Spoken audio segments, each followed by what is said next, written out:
Hindi makita ang ulo ng Mount Fuji. Ayan, natatakpan siya. Sana lumiwanag para makita siya. Natatakpan ng alapaap.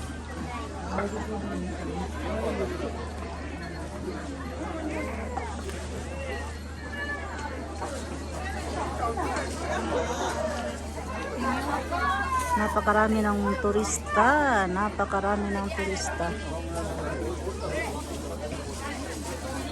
Yung gusto ko sanang bumili ng mais. Naubusan tayo ng mais.